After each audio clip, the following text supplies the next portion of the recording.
আজ আমাদের মঞ্চে উপস্থিত আছেন এই আসানসোলের লড়াকু নেতা, ভারতীয় জনতা পার্টির রাজ্য কমিটির সদস্য, আপনাদের আমাদের সকলের প্রিয় মাননীয় কৃষ্ণেন্দু মুখার্জি মহাশয়।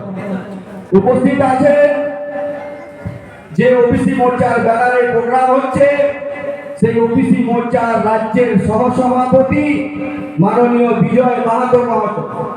উপস্থিত আছেন এই মণ্ডলের সভাপতি জয় গণেশ সিং মহাশয়। উপস্থিত আছেন এই জামুরিয়া বিধানসভার বরিষ্ঠ কার্যকর্তাগণ, প্রমোদ দা, সুশীল দা, আমাদের উপস্থিত আছেন রানা দা, সন্তোষ দা, নিরঞ্জন দা, এবং যাদের নেতৃত্বে এই অনুষ্ঠানটি হচ্ছে, আমার ভাই কাঞ্চন এবং গোপী পাত্র দুজন মিলে এই অনুষ্ঠানটি সুন্দরভাবে আয়োজন করেছে। আমাদের মধ্যে উপস্থিত আছেন রাজ্যের মহিলা মোর্চার দিদিভাই রাখিদি, এবং আমার আওয়াজ যতদূর যাচ্ছে ভারতীয় জনতা পার্টির তরফ থেকে সকলকে গৈরিক অভিনন্দন জানাই। বন্ধুগণ, আমরা 2011 সালে আমরা ভোট দিয়ে এমন এক সরকারকে আনলাম যে সরকার আমাদেরকে আশা দেখিয়েছিল পশ্চিমবঙ্গকে সোনার বাংলা করে দেওয়ার, আমাদের আশা দেখিয়েছিল কলকাতাকে লন্ডন বানিয়ে দেওয়ার।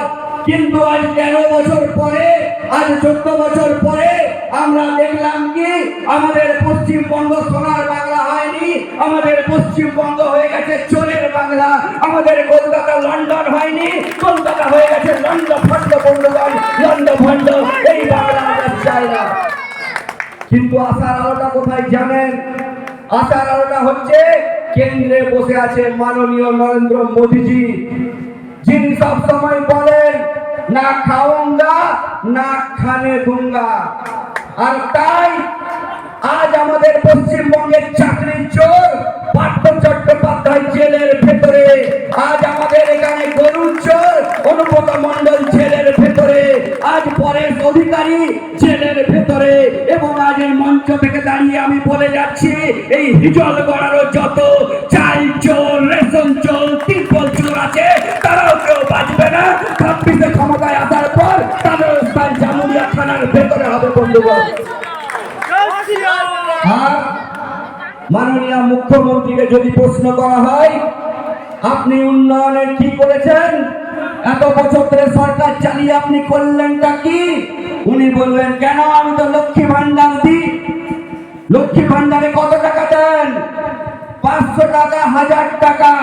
আর বন্ধুগণ, উনি লক্ষ্মী ভান্ডারের 1000 টাকার ললিপপ দিয়ে ওদিকে ওর ভাইপোটাকে 1000 কোটি টাকার মালিক করে দিল। আপনাকে আমাকে 500,000-এর ললিপপ দিয়ে পরেশ অধিকারীর মেয়েকে 200 কোটি টাকার মালিক করে দিল। 500,000 টাকার ললিপপ দিয়ে অনুব্রত মণ্ডল 1000 কোটি টাকার মালিক হয়ে গেল। আর আমার আপনার বাড়ির মেয়েরা লক্ষ্মী ভান্ডারের লাইন লাগাবে, তাই না? এই মামদবাজি আর চলবে না, এই মামদবাজি পশ্চিমবঙ্গে আর চলবে না। এবার সময় এসেছে 24-এ বুঝিয়ে দেওয়ার। এই 24-এ মমতা ব্যানার্জি বুঝে যাবে, হাড়ে হাড়ে টের পেয়ে যাবে। বন্ধুগণ, মাননীয় মুখ্যমন্ত্রী উন্নয়নের নামে লক্ষ্মী ভান্ডারের খুব বড়াই করেন। আজ একটা প্রশ্ন করতে চাই, লক্ষ্মী ভান্ডারের টাকাটা কোথা থেকে আসে?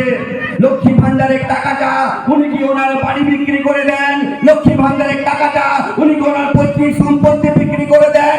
লক্ষ্মী ভান্ডারের টাকাটা ভাই বগিকার কোটি টাকা ছাড়পাতিরা বিক্রি করে দেয় না বন্ধুগণ, তা দেয় না। আমার আপনার ট্যাক্সের টাকায় দেয়, আমার আপনার খেটের মেহনতের টাকায় দেয়, আমার আপনার রক্ত জল করে টাকা দেয়। এদিকে দিচ্ছে, এদিকে দিচ্ছে, 500,000 টাকা দিচ্ছে। বলছে আমি তো ভোটের আগে 500 টাকা 1000 করে দিলাম। আমি বললাম খুব ভালো জিনিস, খুব ভালো করেছেন। 500,000 কেন আপনি 3000 করুন, 4000 করুন, দেখার দরকার নেই। কিন্তু এই হিজলগড়া হাটের আলুটা 15 থেকে 30 টাকা হয়ে গেল কেন? পটল 20 থেকে 40 টাকা হয়ে গেল কেন? ইলেকট্রিক বিলটা রাতারাতি বেড়ে গেল কেন বন্ধুগণ? তার জবাবটা দিতে হবে।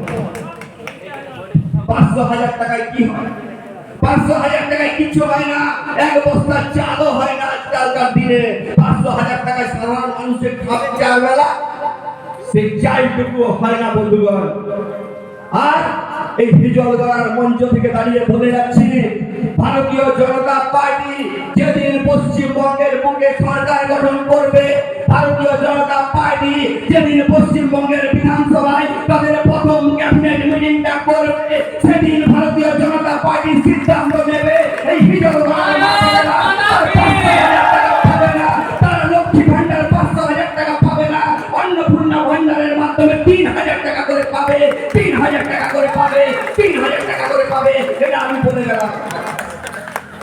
আমার বিশ্বাস করতে হবে না, আপনারা আপনাদের স্মার্টফোনে সার্চ করে দেখে নিন। মধ্যপ্রদেশে যে বিজেপি সরকার চলছে, সেই সরকার লাডলি বেহাঙ্গার মাধ্যমে অলরেডি 3,000 টাকা করে দিচ্ছে। আমার কথায় ভরসা করে আপনি আপনার স্মার্টফোনটা খুলুন এবং তাতে সার্চ করে দেখুন। অসম সরকারের যে বিজেপি সরকার চলছে অসমে, তারা অলরেডি 2,500 টাকা করে দিচ্ছে। আমি বলছি না, ভারতীয় জনতা পার্টি বলছে। এটা আমার গ্যারেন্টি নয়, এটা মোদিজির গ্যারেন্টি, যিনি দিল্লিতে বসে আছেন, মিলিয়ে নেবেন বন্ধুগণ। আর আমাদের উল্টো দিকের মুখ্যমন্ত্রী মমতা ব্যানার্জি, উনি সব কিছু জানেন। উনি কি জানেন না? উনি সব কিছু জানেন। উনি ভালো ছবি আঁকতে জানেন, যে ছবি আর বিকল না। যিনি কিনতেন কোটি কোটি টাকায়, তিনি এখন জেলের ভেতরে। উনি ভালো ছবি আঁকতে জানেন, উনি ভালো গান করতে জানেন, উনি ভালো কবিতা লিখতে জানেন। হাম্বা লম্বা টাম্বা আপনারা সকালে পড়েছেন। উনি সব কিছু জানেন। উনি চুরি জানেন, ছিনতাই জানেন, ডাকাতি জানেন, সিন্ডিকেট জানেন, কাটমানি জানেন, নারী সম্মানের দাম বেড়ে দিতে জানেন, নারী ধর্ষণ জানেন, দুষ্কৃতীদের আইনি সহায়তা দিতে জানেন, উনি চাকরি চুরি করতে জানেন। আমরা ভারতীয় জনতা পার্টি এত কিছু জানি না। আমরা শুধু জানি আমাদের দুটো হাত আছে, দুটো পা আছে, আমাদের কমর খাটিয়ে কাজ করতে হবে। আমাদের কাজ চাই, আমাদের কাজ দিন। আর এই জামুরিয়া বিধানসভায় যত কারখানা আছে, সেই কারখানাগুলোতে আমার আপনার গরিব মানুষের কোনো কাজ নেই। এই কাজগুলো পাচ্ছে তৃণমূলের চামচা, বেলচা, তেলচারা যারা আছে, যারা তৃণমূলের পার্টি অফিসে দুবেলা তেল নিয়ে যায়, যারা বড় বড় নেতাদের বড় বড় উপঢৌকন পাঠায়, যারা 50,000, 60,000, 70,000 টাকা ঘুষ দিতে পারে, এই দিলদার সান্দারদের মাধ্যমে তারা চাকরিগুলো নিজেদের ঘরে নিয়ে গেছে। আর ভারতীয় জনতা পার্টি মোদিজি পাঠিয়েছেন আপনাদের মাধ্যমে এই গ্যারেন্টিটা দিতে, যেদিন ভারতীয় জনতা পার্টির সরকার পশ্চিমবঙ্গে হবে, এই যে কারখানাগুলো, এই কারখানাগুলোতে কাজ করবে জামুরিয়ার ছেলে, কোনো বাইরের থেকে ছেলে আমরা মানব না। এই কথা আমরা তুলে যাচ্ছি বলবো। আজ মাননীয় মুখ্যমন্ত্রী, উনি শুধু স্টিকার লাগাতে খুব ভালো পারেন। মোদিজির যাবতীয় প্রকল্প উনি নিজের নামে চালিয়ে দিতে পারেন।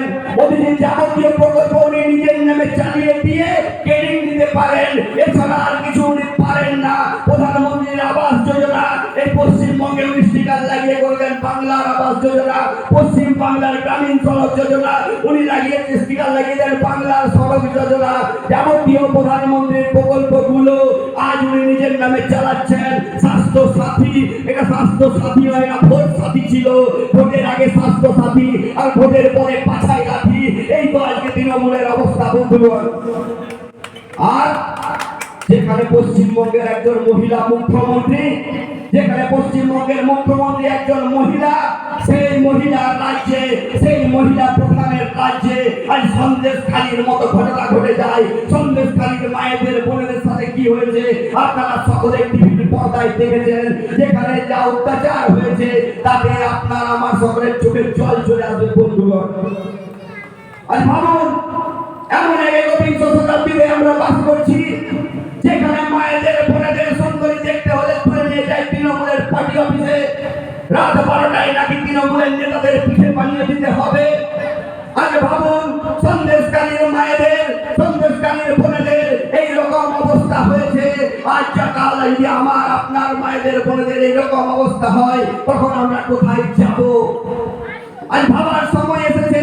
শাহজাহান, আপনারা যদি ভাবেন শাহজাহান সন্দেশখালীতে আছেন, না বন্ধুগণ, সন্দেশ সন্দেশখালীতে শুধু শাহজাহান নেই, শাহজাহান নেই, জামুরিয়াতেও আছে। তাদের বুঝে নিতে হবে, তাদের বেছে নিতে হবে, তাদের দেখে নিতে হবে।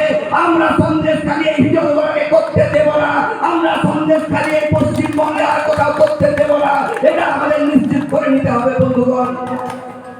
আর মোদিজি যখন শেখ শাহজাহান নামক সন্দেশখালীর বাঘ, যে সন্দেশখালীর বাঘ তারা সন্দেশখালীতে লাফিয়ে বেড়াতো, আমার বাম পাশে আছে আমাদের ভারতীয় জনতা পার্টির নেতা কৃষ্ণেন্দু মুখার্জি মহাশয়। তার দায়িত্ব ছিল সেই সন্দেশখালীতে, তিনি সেখানে সেই বাঘের বিরুদ্ধে লড়াই করেছেন এবং সেই বাঘকে বিড়াল বানিয়ে খাঁচাই ধরেছেন এবং মোদিজি তাদের ছেলে ধরেছেন। সেই যে বাঘ যে জেলে গেল, সন্দেশখালীর মায়েরা ঝাঁটা বটি যা যা ছিল তাই নিয়ে রাস্তায় নেমেছে, প্রতিরোধ করেছে বন্ধুগণ, প্রতিরোধ করেছে। ভবিষ্যতে আমাদেরও প্রতিরোধ করার জন্য তৈরি থাকতে হবে। আর তাই এই মঞ্চ থেকে বলে যেতে চাই, সন্দেশখালী জেগেছে যখন, হবেই হবে দিদির পতন। সন্দেশখালী জেগেছে যখন, হবেই হবে অত্যাচারীর পতন। সন্দেশখালী জেগেছে যখন, হবেই হবে মমতার পতন, হবেই হবে তৃণমূলের পতন, হবেই হবে তৃণমূলের পতন। এটা মিলিয়ে নেবেন বন্ধুগণ। আপনাদের কাছে শুধু এইটুকুই অনুরোধ, আগামী 13 তারিখ আসন্ন লোকসভা নির্বাচন, আপনারা সকলেই জানেন। একদিকে আছে ভারতের বিশ্ব বরেণ্য প্রধানমন্ত্রী নরেন্দ্র মোদীজি, একদিকে আছেন বিশ্বের জননেতা নরেন্দ্র মোদীজি, একদিকে আছেন বিশ্বের স্বনামধন্য নেতা নরেন্দ্র মোদীজি, আর অন্যদিকে আছে তৃণমূলের চার চোর সিন্ডিকেট বাজ কাটমানি নেতারা। আপনারা কার পক্ষে থাকবেন তা নিশ্চিত করুন। আজকে বলুন তো, আমাদের এখানে 2.5 বছর ধরে শত্রুঘ্ন সিনহা এমপি হয়ে আছে, কেউ দেখেছেন তাকে? কেউ দেখেননি, কারণ তিনি এসেছেন এখানে পরিযায়ী এমপি হয়ে। তিনি আসবেন, আমাদের ভোটটা লুট করবেন এবং তিনি চলে যাবেন, আর তাকে পাবেন না আপনারা। আপনার আমার দুঃখ দুর্দশার কথা শোনার ওরা থাকবে না, সে ধৈর্যটুকু ওদের নেই, ওরা দিল্লিতে ফিরে যাবে। তাই আপনাদের ঠিক করে নিতে হবে, আপনারা ভূমিপুত্রকে চান নাকি বাইরের বহিরাগত এক প্রার্থীকে চান, আপনাদের ঠিক করে নিতে হবে। তাই আপনাদের কাছে অনুরোধ, 13 তারিখ সকাল সকাল উঠে যাবেন, তৃণমূলের চোখ রাঙানি উপেক্ষা করবেন, তৃণমূলের হুমকি চমকানিতে ভয় পাবেন না। একজোট হয়ে সাহস নিয়ে ইভিএম পর্যন্ত যাবে বা সেন্ট্রাল বাহিনী থাকবে, যদি বেশি কিছু করে চাপকে সোজা করে দেবে, এটা আমি নিশ্চিতভাবে বলে দিতে পারি। তাই কোনো কিছু প্ররোচনায় পা না দিয়ে আসানসোলের ভূমিপুত্র মাননীয় এস আলুওয়ালিয়া মহাশয়কে 1 নম্বর বোতাম টিপে পদ্মফুল চিহ্নে ভোটটি দেবেন এবং মোদিজি যে 400 পারের অঙ্গীকার করেছে, আপনি বা 400 পার, সেই 400 পারে যাতে আসানসোলের সিটটি থাকে তা নিশ্চিত করে বুথ ছাড়বেন। এইটুকুই আপনাদের কাছে অনুরোধ। এইটুকু অনুরোধ রেখেই আমি আমার বক্তব্যকে এখানে বিরাম দিলাম। ভালো থাকবেন।